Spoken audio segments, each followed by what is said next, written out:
So in this video, I want to talk about the anime known as the wrong way to use healing magic. Now, I'm actually up to pretty much episode 6 of the series, and I wanted to talk about it from a first impressions, even though I'm so far into the series because I've been kind of preoccupied with other stuff.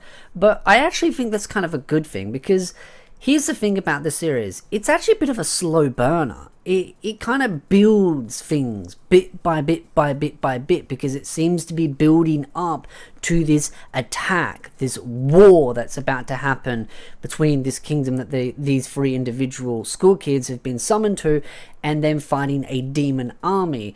And so each of them has their own unique powers, but the main protagonist's power is, of course, from the title, healing.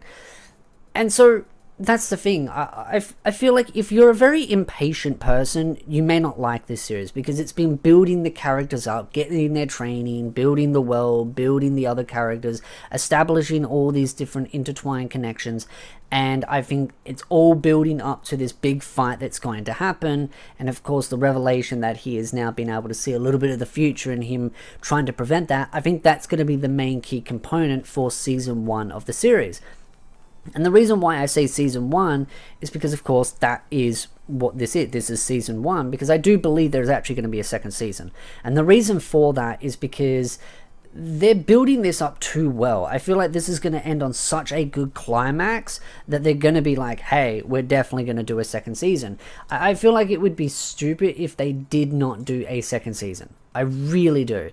And I mean, maybe I'm wrong, maybe they won't do a second season, but it has been confirmed that season 1 will be 13 episodes, and of course this is based on a light novel.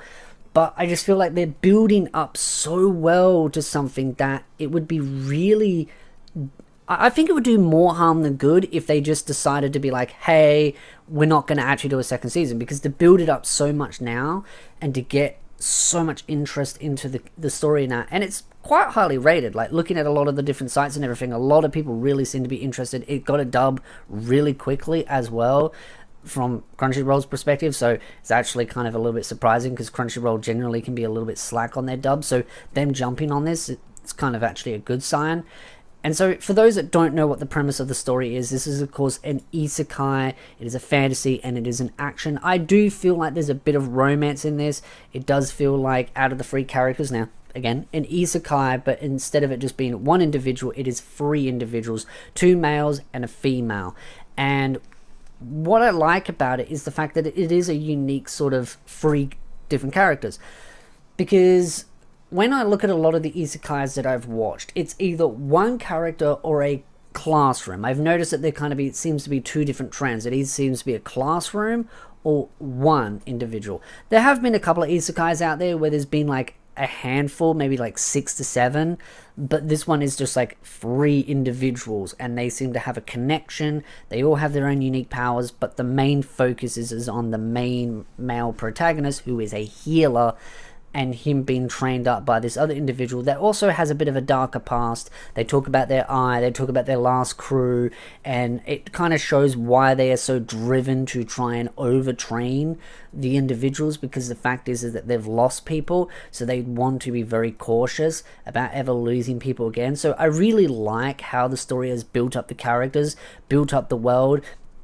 And the fact is that there are character defects as well in these characters, rather than it all just being picture perfect. But the main 3 heroes, they all kind of... right now, I haven't seen many like character defects, other than just the girl seems to be crazily in love with muscles. But I do also think she has some feelings for the main male protagonist.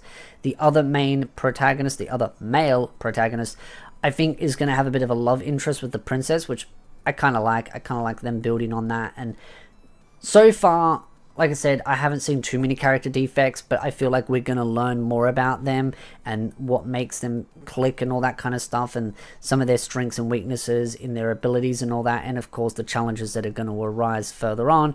But the trainer for the main healer seems to have a lot of baggage on their shoulder, which has gotten me more invested in the story, because of the fact that they've got that scar that we haven't seen yet on their eye. There's some history with the demon army. That's kind of getting me more interested now. It's not just all focused on the main 3 protagonist, but also other side characters as well. So I think the anime has done a great job at getting me more emotionally invested into the characters and the world and everything, and I really look forward to seeing where it goes. It's just, as I said before, this is one of those where I feel like it's a bit more of a slow burner, and I've talked about slow burners with Solo Healer and all that, and how I do feel like a lot of slow burners kind of get a lot of hate because everyone's, not everyone, I'm wrong there, but there's a percentage that has grown in the anime community that has kind of like the attention span of a goldfish. I mean, I have a short attention span at times, but I do feel like due to the whole TikTok mindset and YouTube short mindset, we've got a lot of anime fans that are just kind of wanting instant gratification, like instant things going on. Like if the war didn't start within the first 2 or 3 episodes, people would just drop a series. And I understand the 3 episode rule, but I do feel like there are always exceptions to the rule when it comes to those kind of things, and I do feel like some animes deserve more episodes to be able to get a feel for what the story is about. I would say the 3 episode rule for this really doesn't work well, because I feel like you need a couple more episodes to build it up. Funny enough, actually, funny story, when I actually clicked on to watch the series, because I was going through Crunchyroll and how terrible their site can be when navigating it, I accidentally started on episode 5. And I watched episode 5, I think it was episode 4 or 5, and I ended up watching it all, and I was like, okay, this is a pretty cool story, can't wait for episode 2, and then I clicked it, I was like, oh wait, I'm on a higher. So it's kind of funny that I didn't actually need to watch the previous episodes, but I did go back, and it actually filled in a lot of gaps and some interesting story points in the training process, which I thought was cool and interesting to go through, and also just how they were summoned, their connections, what their goals were, and also just the female protagonist, and how she kind of almost desired to want to go into this world because she just felt like she was meant for more.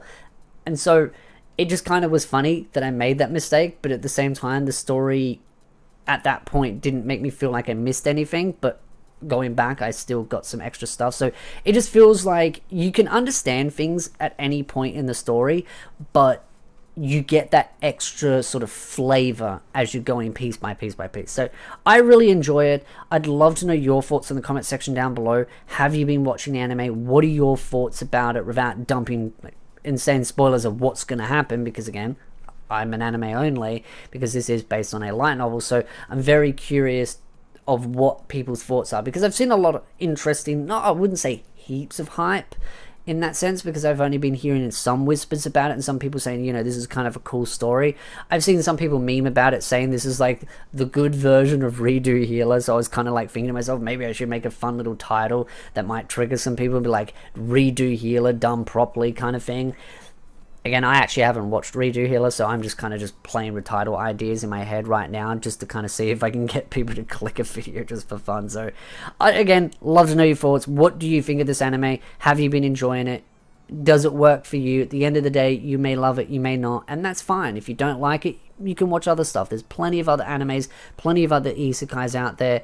The anime season has been jam-packed, full of good series to watch, so you'll never not find something unless you're really, really, really picky. And at that point, well, that's a you problem, not an anime problem. So again, if you like this video, hit the like, subscribe, and I'll see you beautiful nerds in the next video.